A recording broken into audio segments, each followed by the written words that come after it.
नमस्कार, स्वागत करते हैं आप सभी का।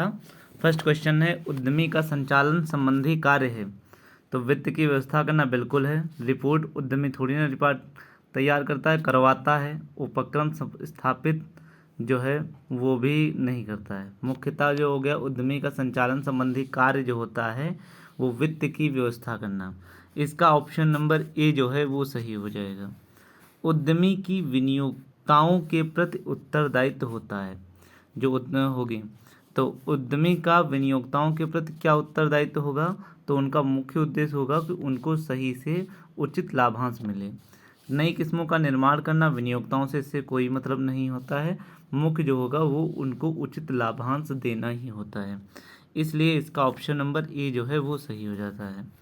नेक्स्ट है क्वेश्चन 3, ट्राइसम योजना का कब संचालन हुआ। तो ट्राइसम योजना 15 अगस्त 1979 से स्टार्ट हुई। तो इसका ऑप्शन नंबर बी जो है वो सही हो जाता है। नेक्स्ट है क्वेश्चन नंबर 4, उद्यमिता कितने आधारभूत तत्वों को जोड़ा है। 2, 5, 4, 3। तो आंसर सही है कि 3 तत्वों को जोड़ा है। इसका सही ऑप्शन है डी। नेक्स्ट है क्वेश्चन, उत्पाद विकास के सिद्धांत कितने हैं। 2, 5, 4, 3। तो सही ऑप्शन डी है कि इसके 3 होते हैं। नेक्स्ट है क्वेश्चन नंबर 6, उत्पाद विकास से आशय होता है। क्या आशय होता है, नए नए विचारों की खोज करना होता है। उत्पाद का वाणिज्यीकरण भी होता है, व्यापारिक विश्लेषण भी होता है। तो इसका सही ऑप्शन हो जाएगा उपरोक्त सभी। इसका ऑप्शन नंबर डी। नेक्स्ट है 7, वस्तु के जीवन चक्र की अवस्थाएं होती हैं कौन कौन सी। बाजार परिचय वृद्धि होता है, बाजार परिपक्वता है और वृद्धि ये दोनों होते हैं। बाजार पतन भी होता है, परिचय वृद्धि से भी। तो इसमें डी ऑप्शन में देखिएगा चारों ऑप्शन दिए हैं, पतन, वृद्धि, बाजार परिपक्वता और बाजार पतन, इन सभी को आएगा। तो इसलिए इसका भी ऑप्शन नंबर डी जो है वो सही हो जाएगा। नेक्स्ट है क्वेश्चन नंबर 8, प्रौद्योगिकी के चयन के लिए प्रवर्तक निर्भर कर रहते हैं। तो किस पर निर्भर रहते हैं, तो प्रौद्योगिकी का चयन करने के लिए तो प्रौद्योग मतलब से सब टेक्निक, और टेक्निक कहाँ पर होगी, वित्तीय सलाहकारों पर और संयंत्र पर नहीं, तकनीकी सलाहकारों पर निर्भर करता है। तो 8 का ऑप्शन नंबर बी जो है वो सही है। नेक्स्ट है 9, सूचनाओं को एकत्रित करने के कितने स्रोत होते हैं। केवल प्राथमिक, द्वितीयक, दोनों या इनमें से कोई नहीं। तो सूचना के स्रोत जो हो सकते हैं वो प्राथमिक तथा द्वितीयक समग्र दोनों हो सकते हैं। तो इसका सही ऑप्शन सी हो जाएगा। नेक्स्ट है 10, अनुसंधान योजना के माध्यम तय करने की तरी होती है। 2, 4, 3, 5। तो इसका सही है कि 3 इसके होते हैं। तो इसका ऑप्शन नंबर सी जो है वो सही है। नेक्स्ट है क्वेश्चन नंबर 11, औद्योगिक विकास एवं नियमन अधिनियम कब लागू हुआ। कब लागू हुआ, तो देन आंसर है 8 मई सन 1952 से। तो इसका ऑप्शन नंबर ए जो है वो सही है।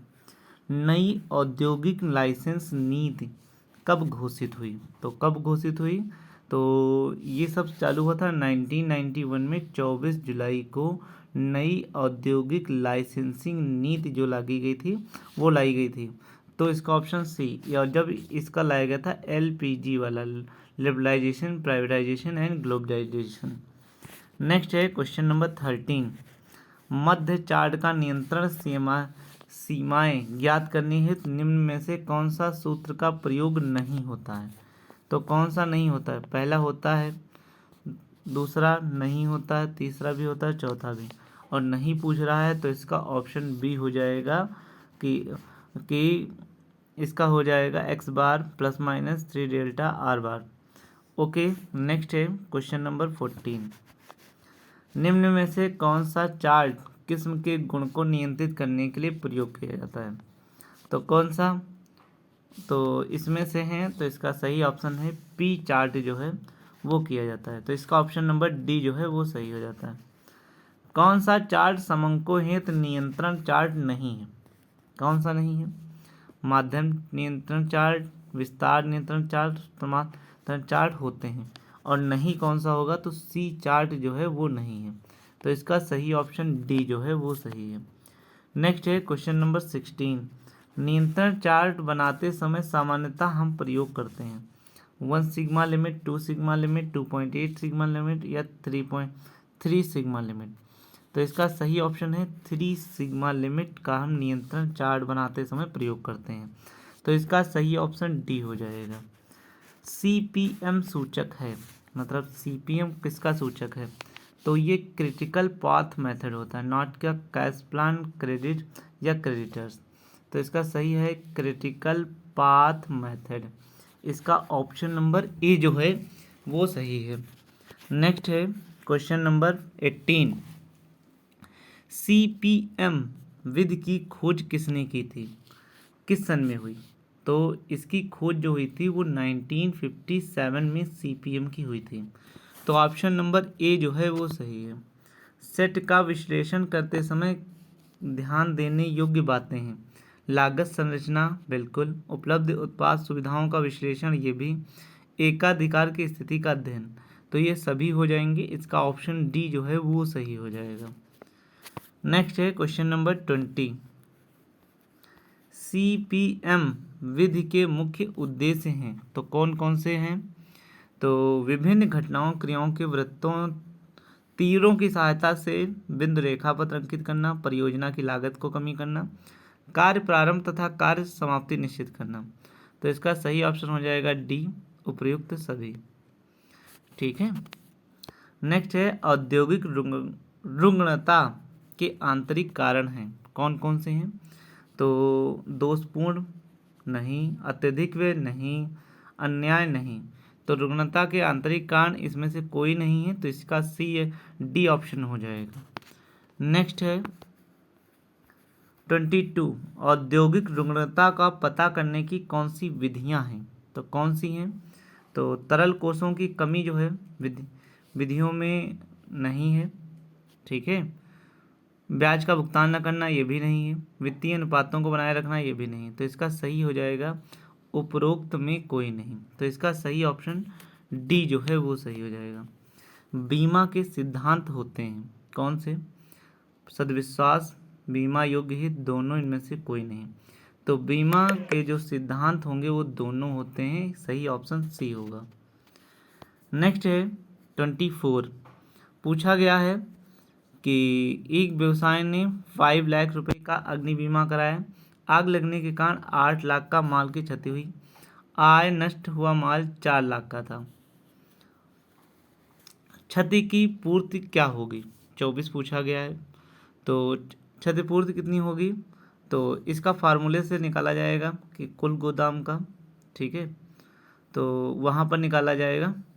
तो इसका फार्मूला जो होता है तो होता है कि बीमा पॉलिसी इनटू नष्ट माल अपॉन कुल माल। तो बीमा पॉलिसी जो है वो है 5 लाख की, डिवाइड बाई कुल 8 लाख इंटू बचा 4 लाख। ठीक, ये गया 4 2 ज़ा 8, 2 25, 25 वाला कौन सा ऑप्शन है, बी। 24 का ऑप्शन नंबर बी जो है वो सही हो जाएगा। नेक्स्ट है 25। टॉमस एम गैरेट को बहुचर्चित पुस्तक है, किसने किया था, तो business ethics 1979। Option number A, नीति शास्त्र मानवीय क्रियाकलापों की नैतिकता का अध्ययन है। यह परिभाषा किसने दिया था, तो ये रेमंड बॉम्हार्ट ने दिया था। तो इसका ऑप्शन नंबर बी जो है वो सही है। व्यवसाय का कुशलतापूर्वक संचालन करना व्यवसायी का प्रथम दायित्व है, ये डोनाल्ड के डेविड ने कहा था। तो इसका सही ऑप्शन ए हो जाएगा। नेक्स्ट है व्यवसाय का उद्देश्य ग्राहक का सृजन करना है, ये किसने कहा है, तो ये कीथ लेविस, ड्रकर या दासगुप्त। तो सही है, पीटर एफ ड्रकर ने कहा था व्यवसाय का मुख्य उद्देश्य ग्राहक का सृजन करना, creation of customer. Option number B. विज्ञापन के उद्देश्य होते हैं। कौन कौन से उद्देश्य होते हैं? नई वस्तु को आरंभ करना, बिल्कुल। क्रेताओं को नई प्रयोग की जानकारी, बिल्कुल। प्रतियोगी विज्ञापनों को प्रभावहीन करना, बिल्कुल। तो इसका सही ऑप्शन हो जाएगा डी कि उपयुक्त सभी। नेक्स्ट है क्वेश्चन नंबर 30। विक्रय पश्चात सेवा से ग्राहकों को लाभ होता है। कौन सा होगा? कि ग्राहक को वस्तु का चयन करने में सुविधा रहती, बिल्कुल। ख्याति में वृद्धि, ये सब हैं तो पर इतना इम्पोर्टेंस नहीं है, मेन है ग्राहक की वस्तु को चयन करने में सुविधा रहती है।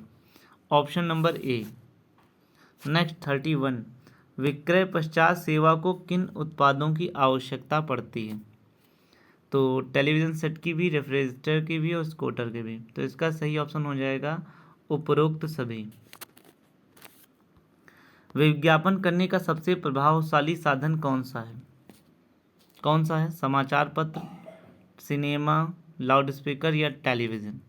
तो इसका सही ऑप्शन हो जाएगा टेलीविज़न विज्ञापन करने का सबसे प्रभावशाली साधन है। Option number D. तो ये हमारा था आज के क्वेश्चंस।